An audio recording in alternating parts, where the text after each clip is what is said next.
Order. Almighty God, by whom alone kings reign and princes decree justice, and from whom alone cometh all counsel, wisdom, and understanding, we, thine unworthy servants here gathered together in thy name, do most humbly beseech thee to send down thy heavenly wisdom from above, to direct and guide us in all our consultations.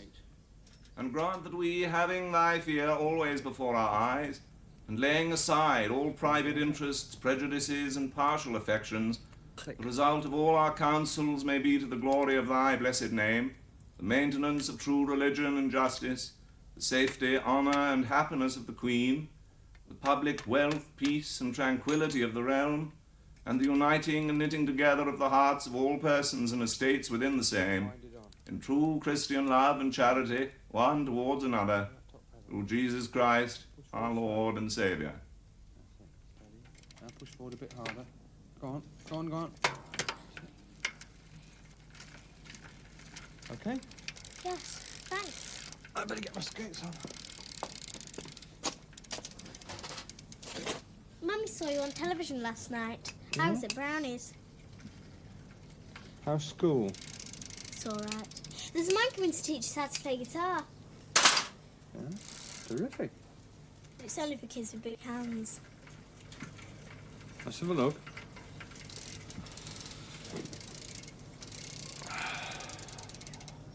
You'll be all right. You've got a hand like a foot.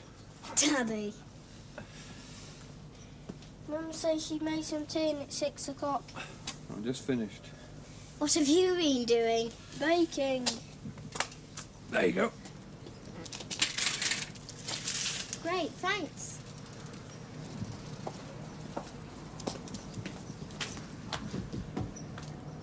You can have jam tarts if you like. I'd love some. I wish you lived here. Dad? What? Know that gerbil at school? Yes? He's had children. Michael! Bath! Right. How many jam tarts am I allowed then? Many as you like. Say some though, won't you?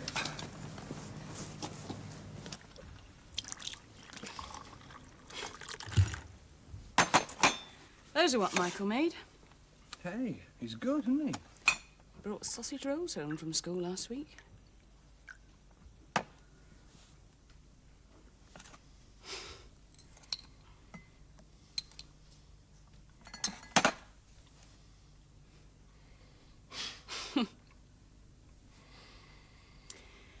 You look thin. No, it's a light. Can we talk sometime? Hey, Michael, you're supposed to be in the bath. Look, watch out. Oh. Something else to tell you, Ollie. What's that, Stanley? I finished the reading scheme. Good. Good on you, comrade. What do you think of that? I'm over the moon. You come here. Come on. Go on. All right, now go and finish the bathing scheme. Don't guess me think. What? Don't guess me think. I'll have to talk to Mum. A fishing rod. We'll see. Cheers, Ollie. But don't say. Terrific.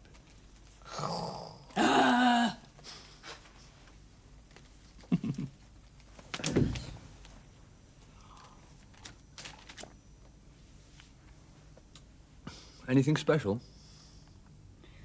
I just thought it might be useful to see what shape we were in after the divorce. Yeah, I'd like that. Thanks, Lynn. You better get off. You're driving. Mm-hmm. Take care. And you?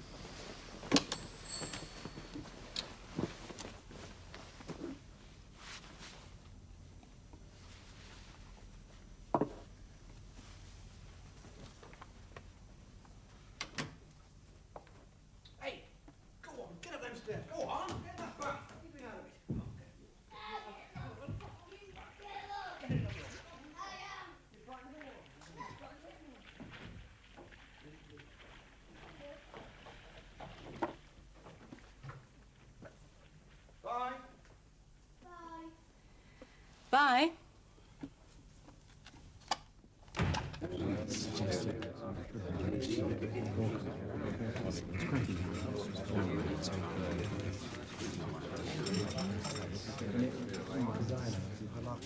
Toasted.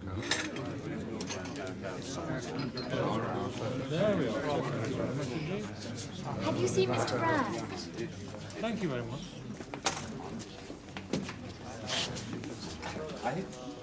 Mr. Brand? Claire Cranston. Yes, yes, hi. Nice to meet you. Give me that, please. Have a seat. Coffee? No thanks, I'm fine.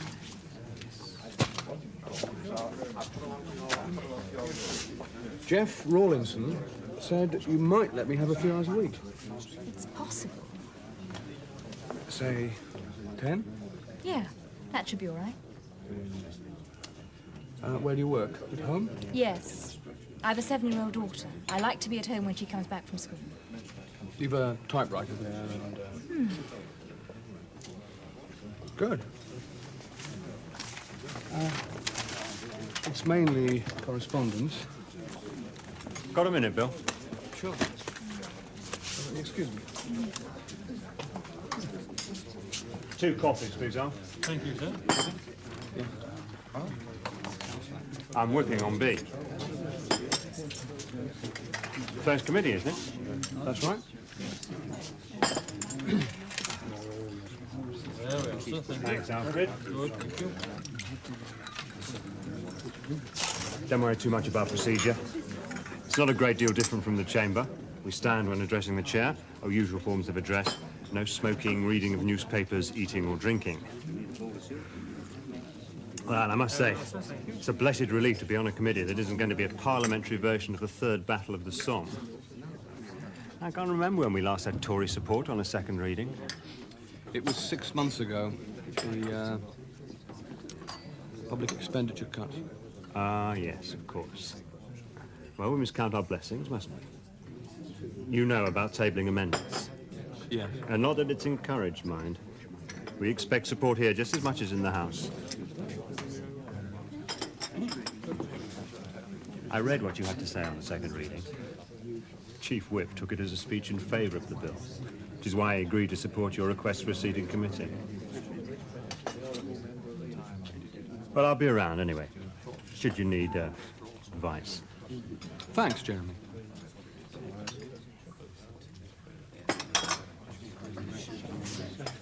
Now, the member for Lely, I'll be bound. How goes it, Bill? Fine, Reg. You? Oh, not complaining. I noticed. Meaning? Doesn't matter. Thank you. I hear you turned down the PPS job with Last. Not interested in the scenic route, eh? He's pretty disappointed about it. Said he's hard on having you. He'll survive.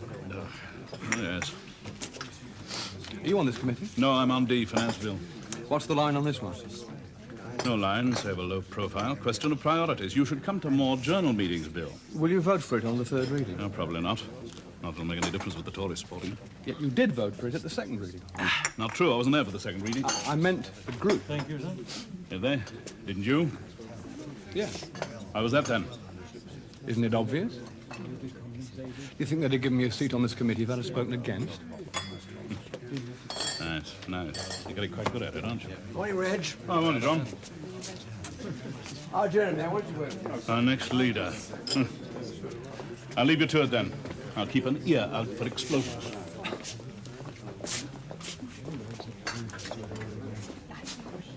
Seem okay to me. This one doesn't seem to have an address. Wilkinson Textile Action. Yes. Leave that blank. I'll need to find it. Shall I do them then? Fine. Sign them tomorrow? I'll sign them if you like. Jeff always let me. No, I'll sign them, okay?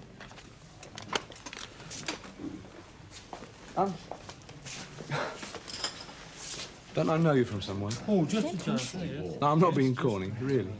I used to be an actress. It's probably that. Thank you, sir. What happened? Nothing. Good to meet you, Claire. Good to meet you. Hi. Got the early train. Thought I'd drop in before I go. Christ, it's today. I'm sorry, I'd clean It's forgotten. all right. I'd forgotten about your committee meeting. What time's it start? 10:30. It's 2 minutes.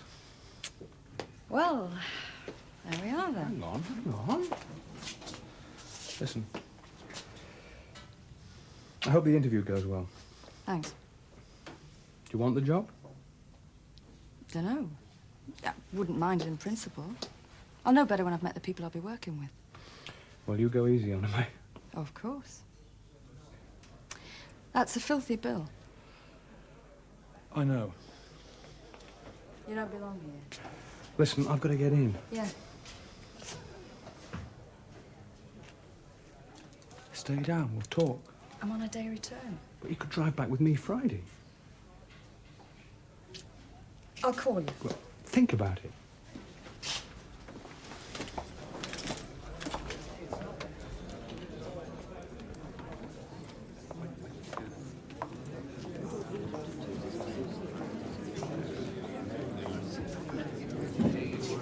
Order! Order! Madam Chairman, following consultation with the right honourable members opposite, I should like to move joint proceedings on the further prevention of terrorism bill.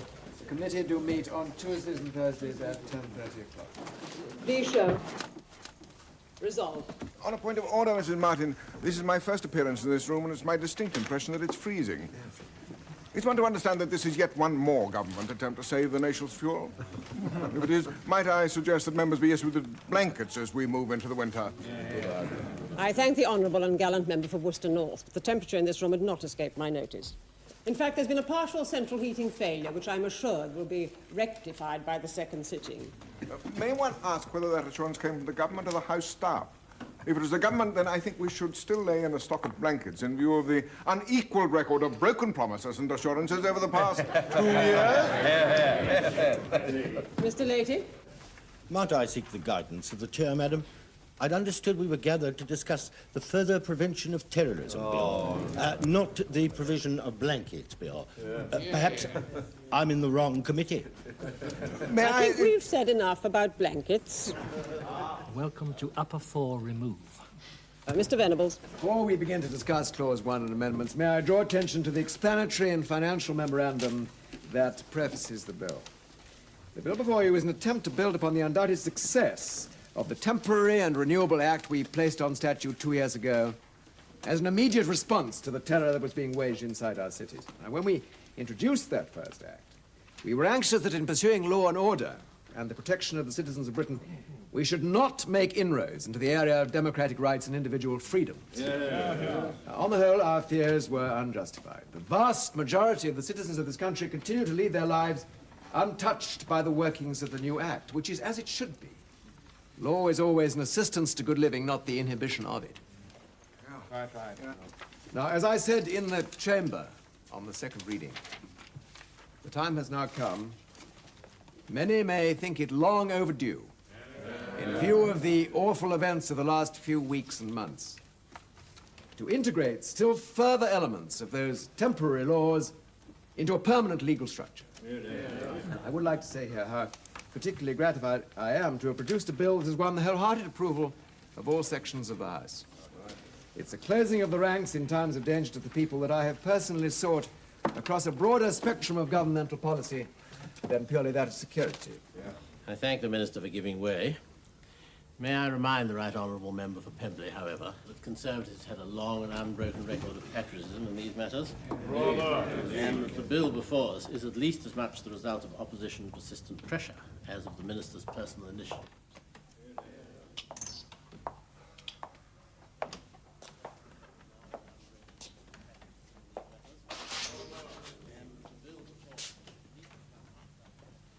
All right. I shouldn't wander too far. We're looking for a division on Clause 1 by noon or so. Oh, by the way, you forgot to bow. You know, just like the chamber, coming and going.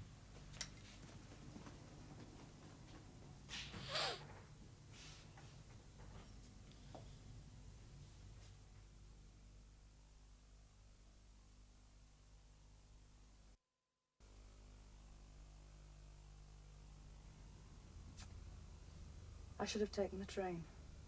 Yesterday. Oh. That was terrible. Yes, I'm sorry. It wasn't you. It was us. All right. You take the blame as a way of avoiding the problem. Which problem? What's a problem? We didn't make it. It happens. Okay, so it's a problem.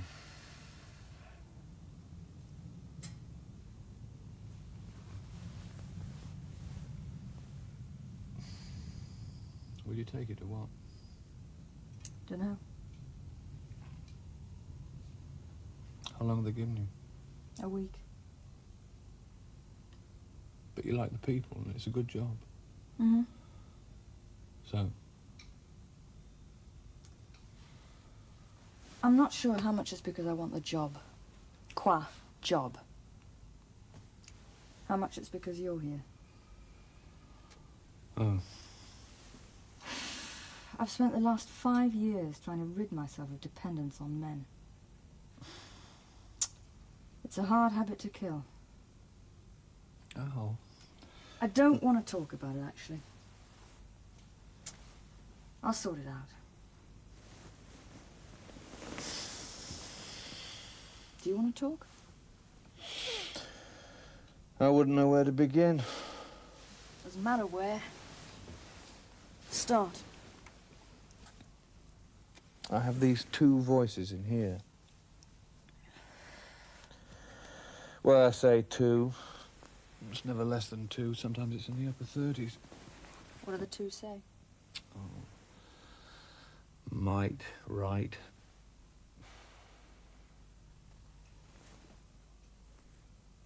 Power, principle. Pragmatism, precept. Parliament, people. Quick, slow, one day, struggle. now. I've stopped feeling real. What are you going to do about that?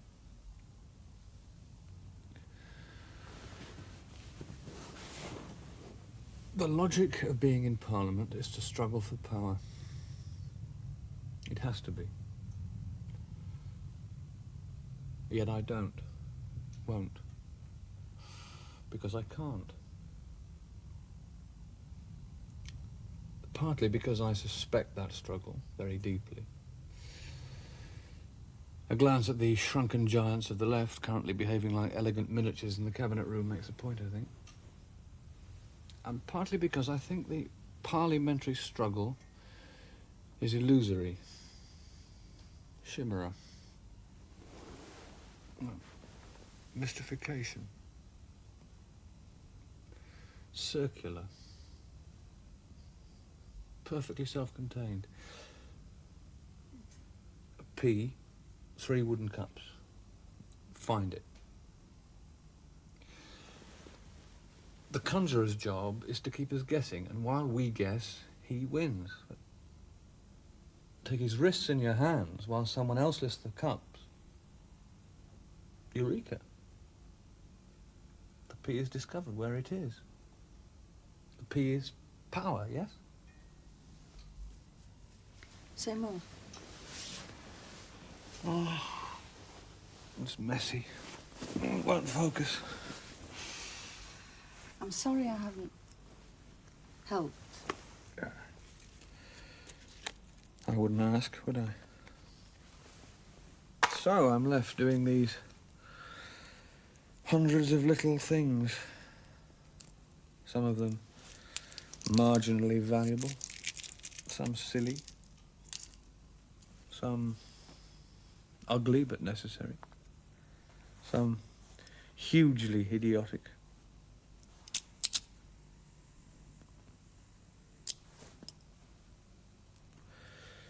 I help widows get their pensions. I help the homeless get houses.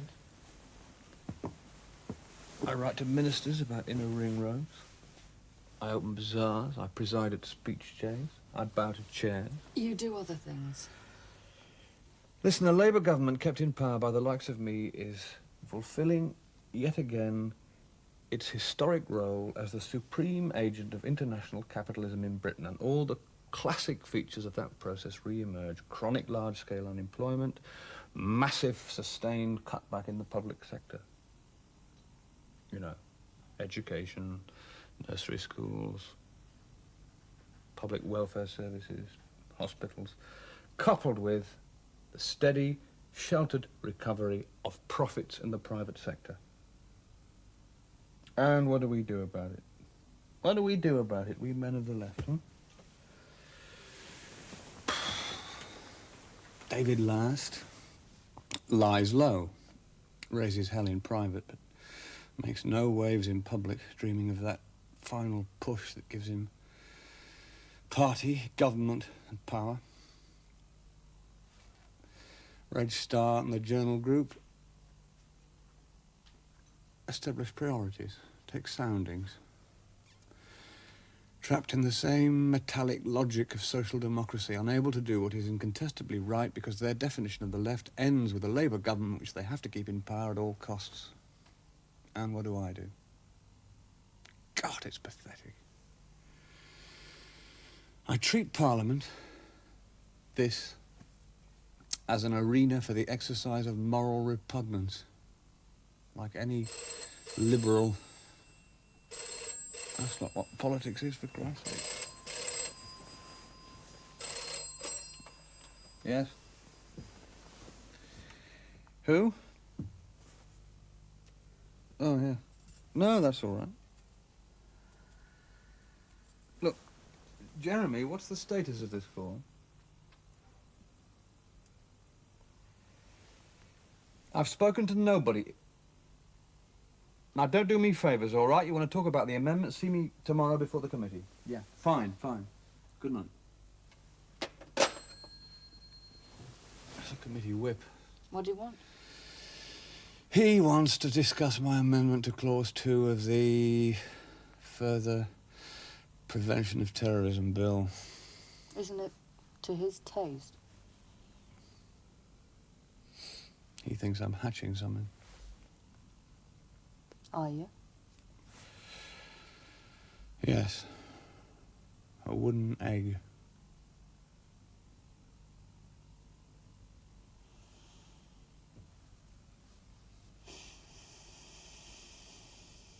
Hey. I'm sorry about the miseries. It's your turn tomorrow night. Do you want to try again? If I have to try, I'd rather not. Okay.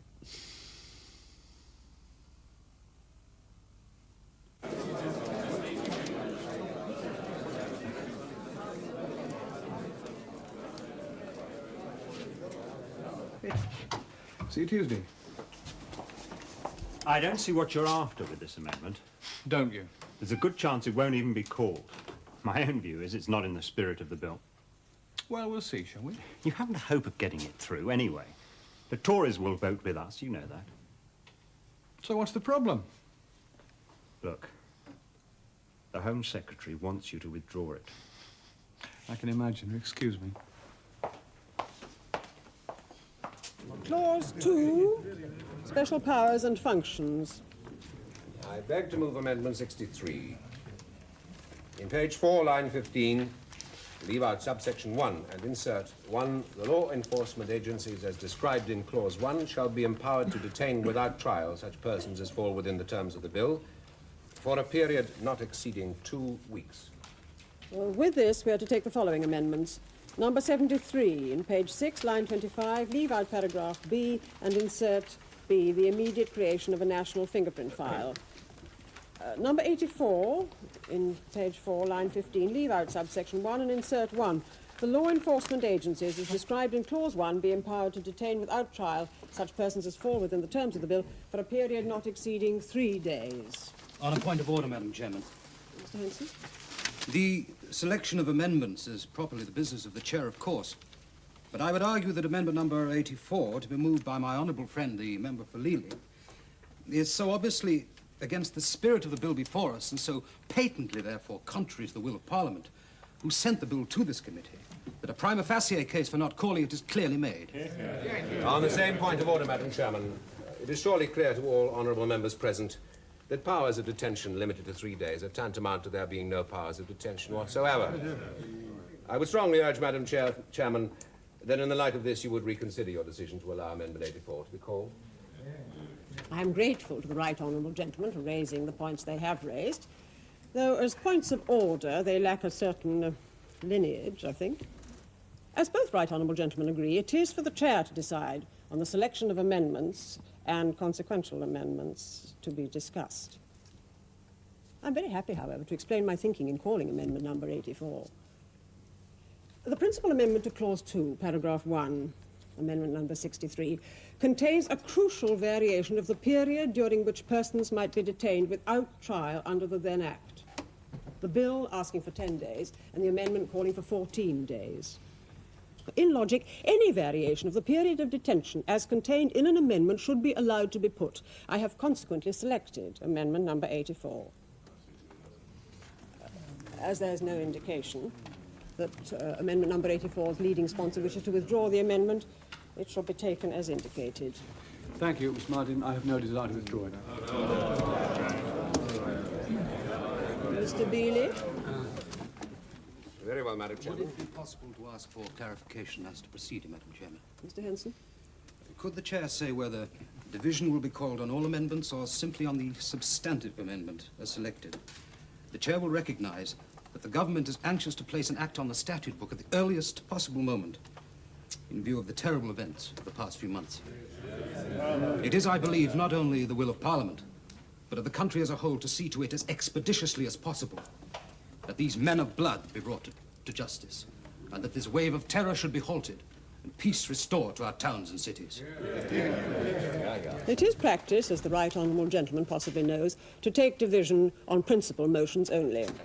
However, I should point out to the committee that where amendments are grouped, as in the case we've been discussing, if the sponsors wish to have separate divisions, they must make it known to me when we reach the appropriate point. Mr. Beeley. I want to stress at the outset, Madam Chairman, that there is no fundamental difference of principle between opposition and government on the measures here before us. The Temporary and Renewable Prevention of Terrorism Act of 1974 operated on a period of detention following arrest not exceeding 7 days. In seeking, in a new bill here before us, to extend that period to 10 days, the government ipso facto concedes that its original surmise was inadequate. And in our view, their revised estimate of 10 days is still inadequate. We have canvassed, I might add, far and wide throughout the land. We have talked to police officers, magistrates. We've put to them the question, what in your view is a realistic length of time you need to prepare your case against those suspected of terrorist connections? And the answer has come back loud and clear. At the very least, a fortnight. I have here letters from leading police officers throughout the land, all of them asking for that longer period our amendment suggests. But in effect, what they're saying is this: give us the powers, give us the time, and we'll do the job. Now, it would be a particularly stubborn minister in a particularly purblind cabinet who failed to heed such calls. And I do beseech the minister in the strongest possible terms to reconsider the contents of this clause and to accept our amendment number 63. Because the consequences of his not doing so may very well be horrible beyond imagining, for which he might very well be held himself, in some measure at least, personally responsible.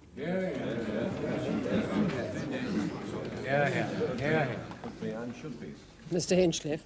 Madam Chairman, I should like to support the amendment and the statement of my right honourable friend, the member for Wrighton. As member for Walsover, I have the honour to represent a constituency in which a good many Irish live and work. Good people, decent people, hard-working and God-fearing. Overwhelmingly, it is their opinion that the patriots who perpetrate these horrific outrages, these men of blood, as they're being called, must be hunted down and brought to justice with the full rigor of the law. But the law must be strengthened in favor of the agencies of apprehension and detection.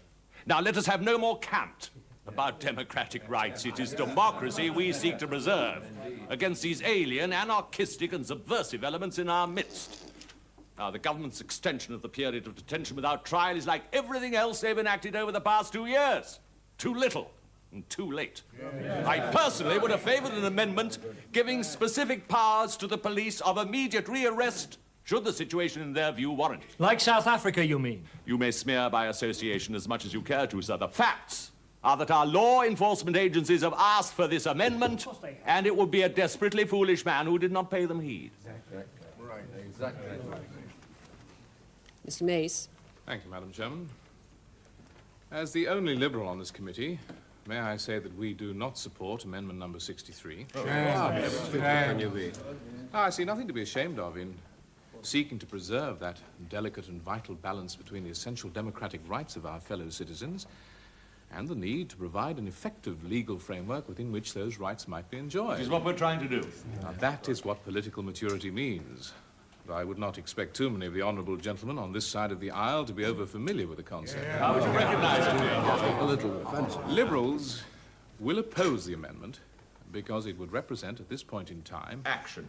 An unwarrantable and indefensible inhibition of democratic rights and freedoms. Now, we have no doubt that some such act should be placed on the statute books. Vote for it.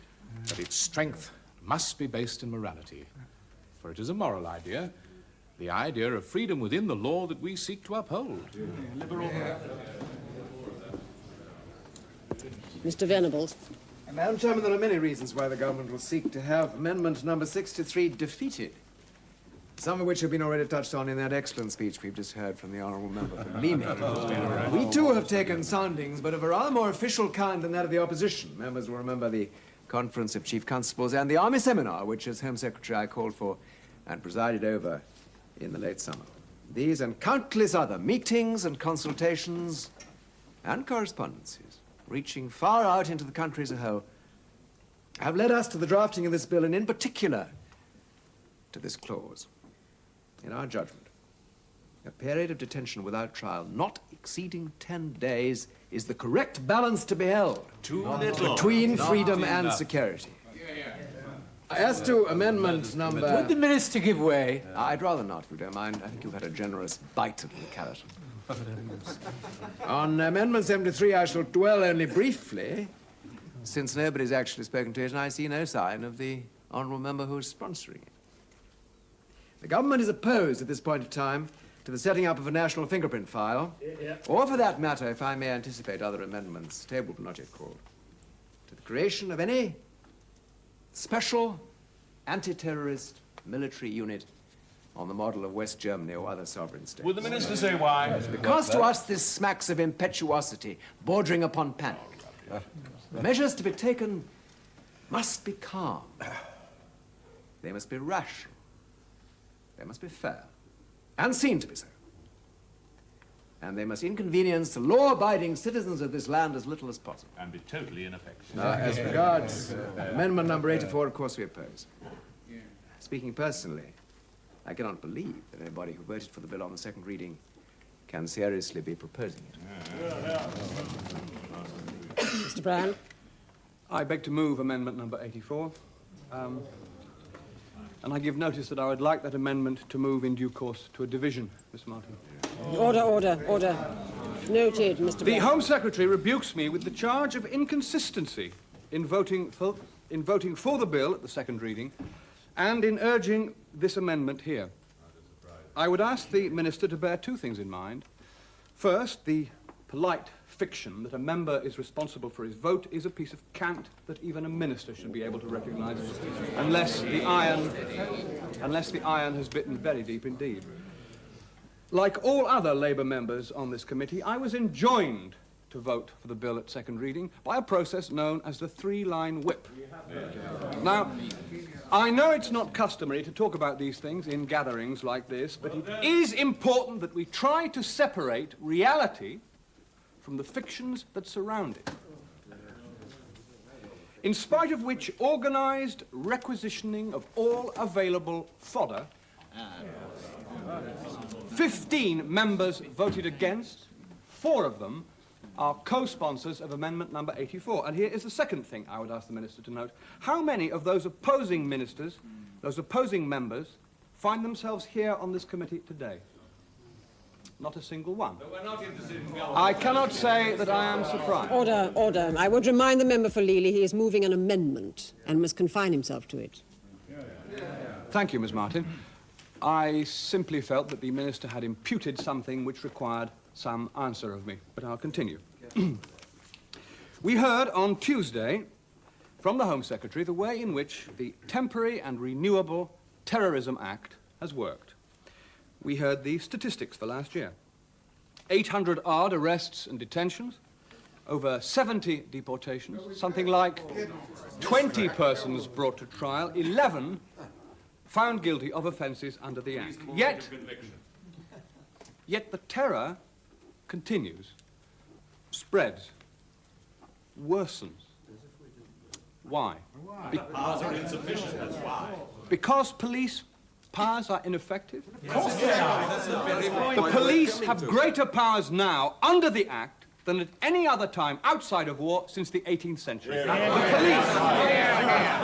The police have powers to arrest a man as he leaves the factory or the building site without charge, without basic rights of habeas corpus, which the Act specifically waives, to lock him up for 7 days, to interrogate him, often without informing employers or workmates of his whereabouts, and then to present him before a tribunal for deportation on evidence that has been in no way challenged in or by a court.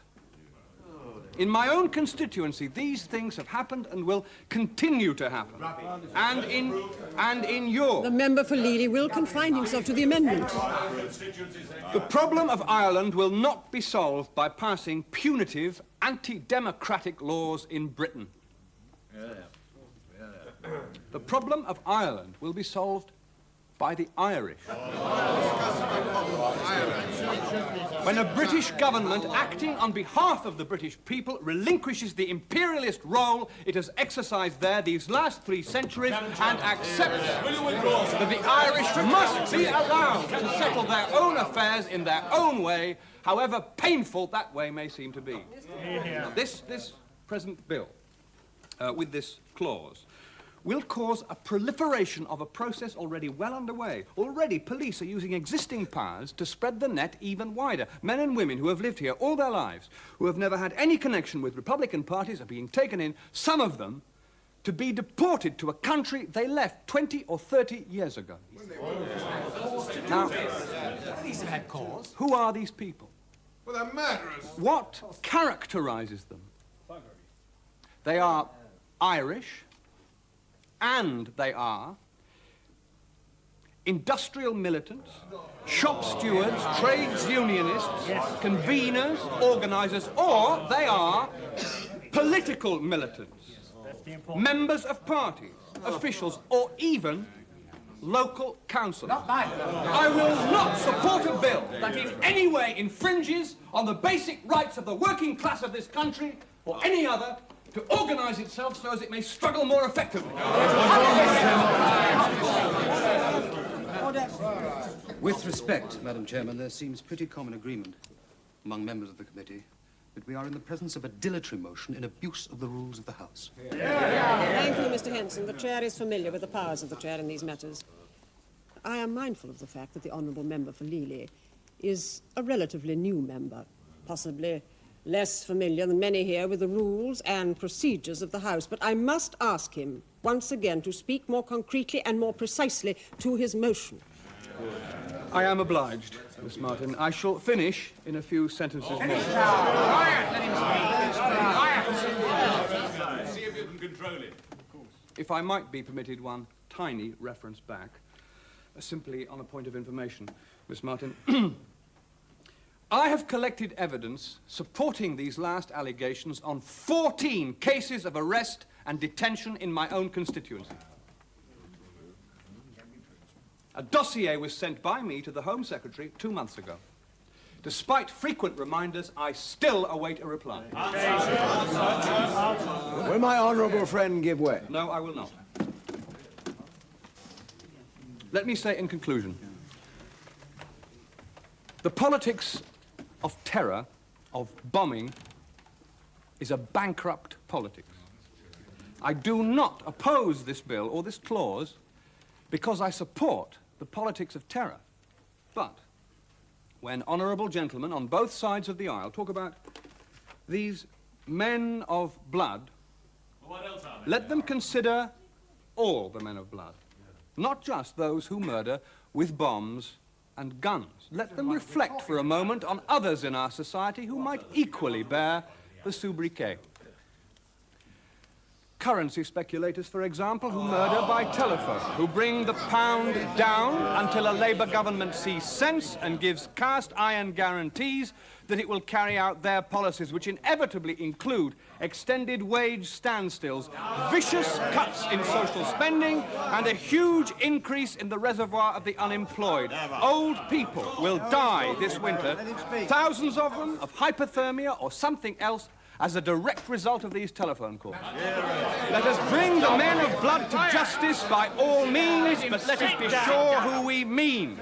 Let us pass laws to prevent the men of blood who run the multinationals, to stop them juggling plant from country to country in search of maximum profit, regardless of the havoc it causes working people's lives. Let us have laws against the capitalists and the employers who have engineered the largest investment strike in our history over the past 2 years as a means of clubbing a socialist government into accepting capitalist policies. These men kill facelessly with pen and ink, telephone, with telex machines, but they are men of blood nonetheless. I beg to move amendment number 84, and I call for it to be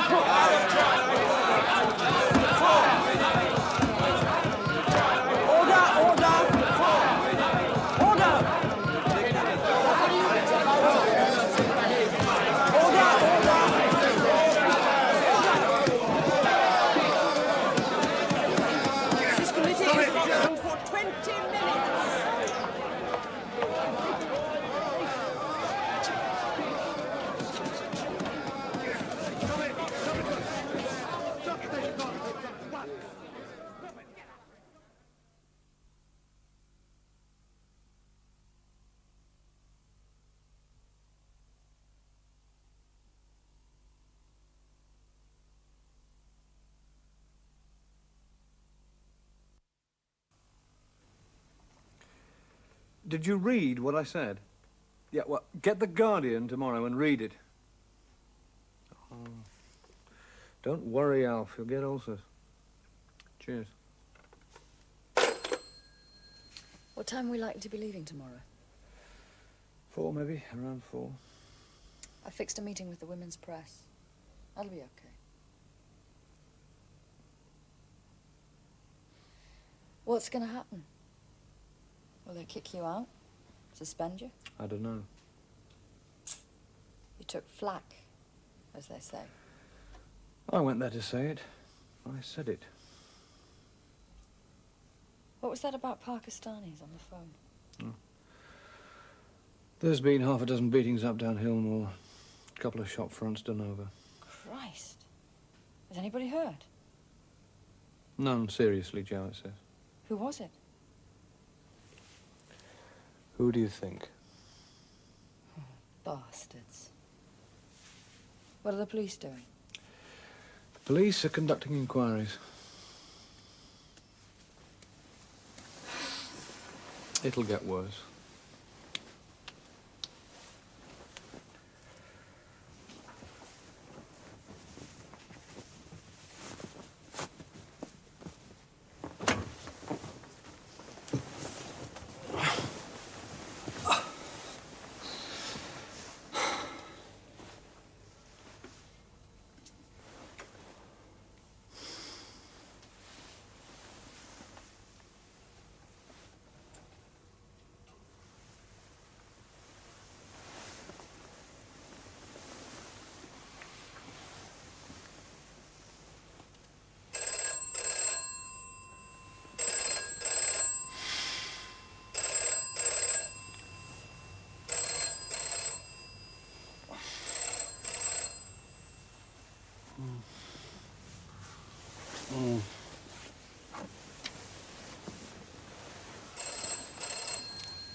Hello. Oh, hello. No. It's been blown up out of all proportion. When? No. Start at the beginning. Uh-huh. A man? When was that? Uh-huh. Go on. Uh-huh. Have you told anyone? All right, but ring the police anyway. They'll probably send someone round to keep watch. Get out my diary. Lock the doors. Keep the kids away from the windows. And then I want you to ring a man called Bill Wilkinson at Lely 581-132. 132. Yes. Tell him who you are, what's been happening. He might be able to help in some way. I'll come up now. Oh, 3.5 hours. No, Mim, I'd rather. Yes. Yes. Take care of you. Bye. Mary. Yep.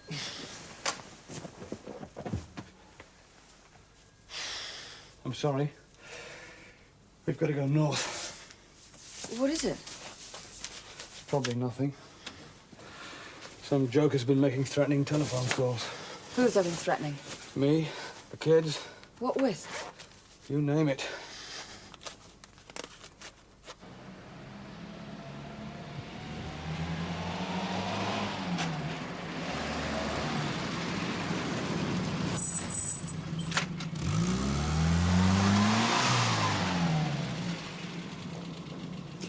The wife phoned. It's a couple there. One at the snare. Not paid. They've paid a visit. It's the fascist, no question.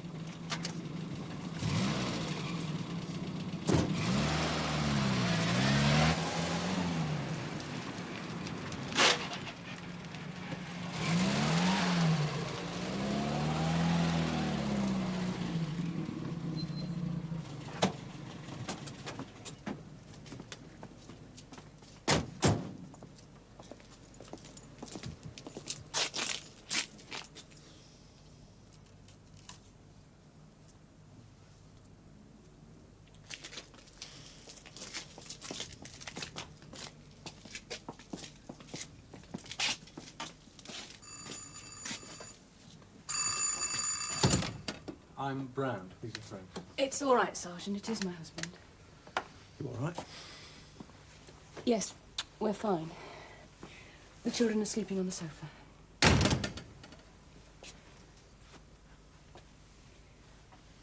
I'll make some tea. It's all right, Mum. I'll make it. These are the friends I asked you to call. It's Bill Wilkinson, Miriam, Mr. Patel, Miriam. How do you do? I'm sorry you're missing your sleep. That's all right. Do you want some tea? No, we'll get off now. We're back. Okay. We'll talk tomorrow sometime, eh? Today. Sure, give us a ring. Still out of work. Well, thanks. No need. Take care. No. Thank you. Thank you.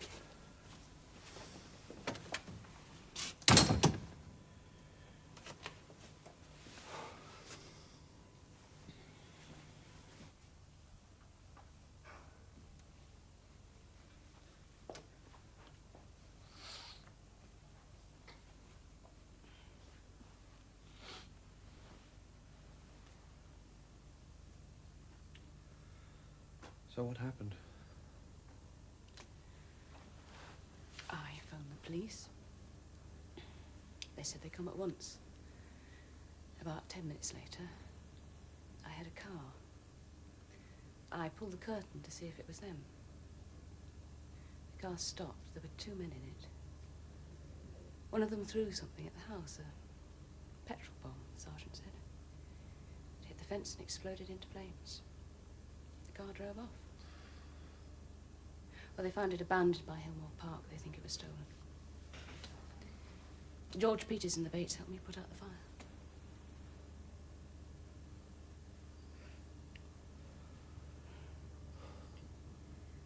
They'd want to do it, Bill. Yeah.